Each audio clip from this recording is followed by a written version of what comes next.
Hello, my name is Aurora Haynes Farley, and today I'm going to be doing an assessment of the ears, nose and sinuses, mouth and pharynx, the neck, upper extremities, and of the lungs and thorax. And before I begin, I'm going to do a quick 360 check of the room.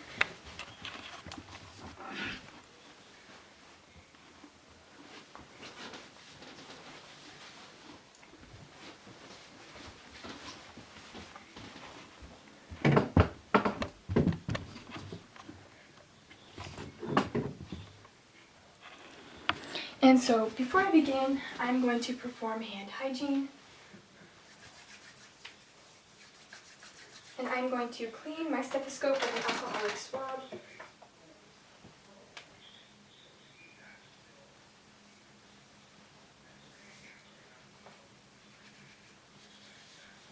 Awesome. And now I'm going to don some clean gloves.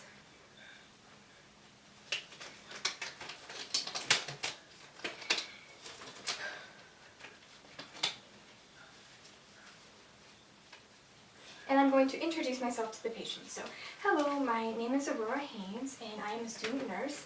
And can I just ask for you to state your full name and your date of birth for me? Awesome. So Sarah Smith, September 13th, 1998. Awesome. I'm just going to check that, and that is correct. Awesome.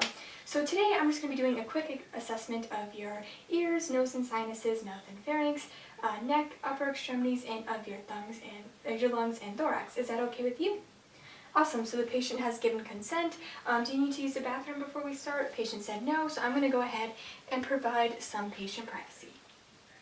So starting off with inspection of the ears are symmetrical and there is no discharge on either side. And I'm going to palpate the auricle. Do you feel any pain? Patient said no. I'm going to palpate the tragus. Do you feel any pain? Patient said no. And now I'm going to perform the whisper test. So all I'm going to do is whisper 3 words into your ears, and I'm going to have you repeat them back to me, and I'm also going to have you cover the ear that I am not whispering into. Okay. Sky blue ocean, awesome. Pizza triangle forest, awesome. So there is no obvious hearing loss as the patient was able to repeat back all of the words. And now moving on to inspection of the nose and sinuses. So the nose is midline. There is no discharge, no crusting. Moving on to palpation of the frontal and maxillary sinuses. So starting with the frontal, do you feel any pain? Patient said no. Moving on to the maxillary, do you feel any pain or tenderness? Patient said no.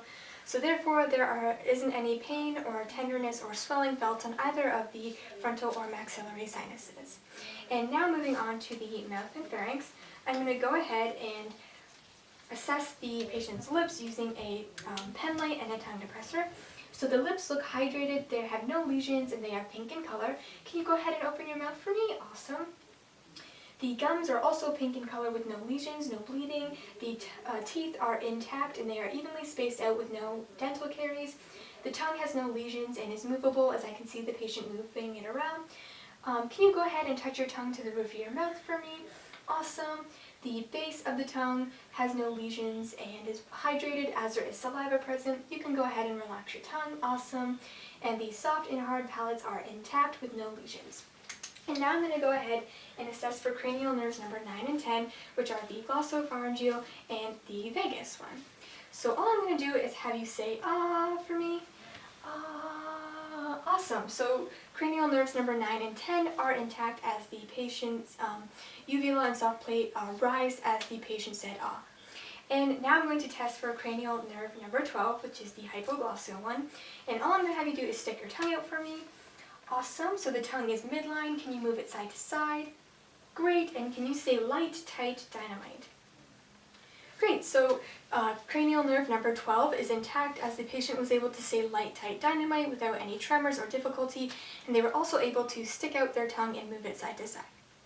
And now moving on to the inspection of the neck. So the head is positioned midline.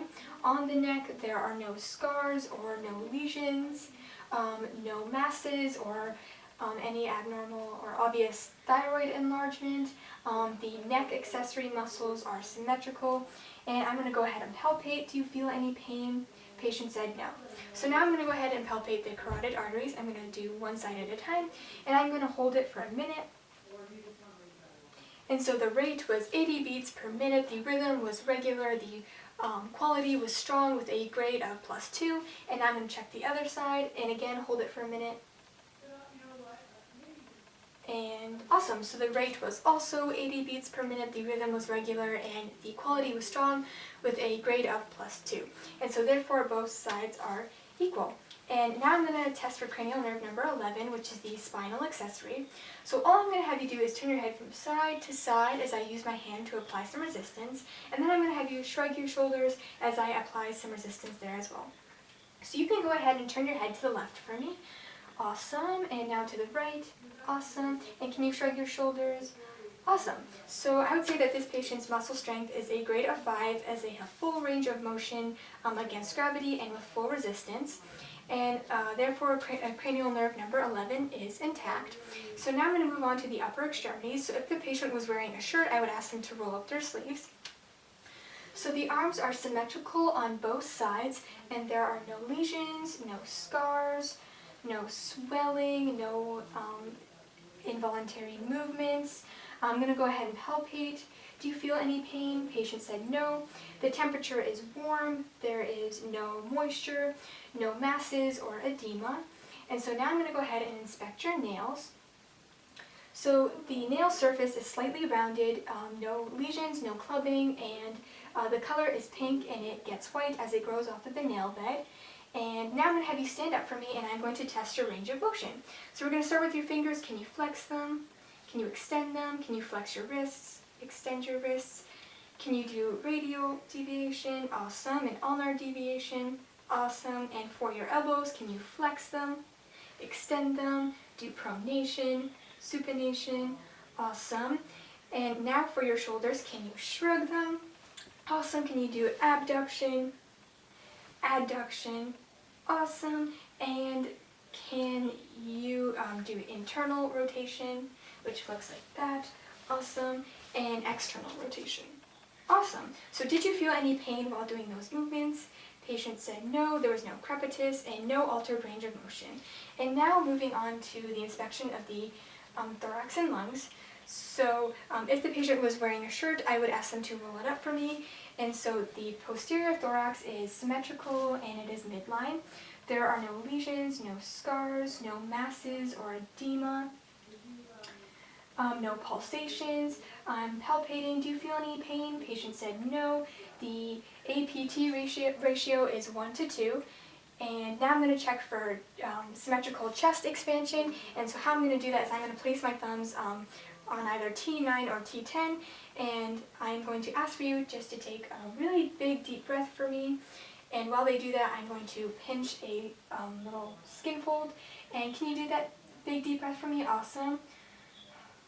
So yes, this patient does have symmetrical chest expansion, as when they inhaled, my thumbs moved apart. And now I'm going to auscultate with a stethoscope all 9 areas of the posterior thorax. And while I'm doing that, I'm going to ask for you to do some deep breathing for me, in through your nose, out through your mouth. And at each area, I'm going to do a full breathing cycle, so 1 full inhalation and 1 full exhalation at each area.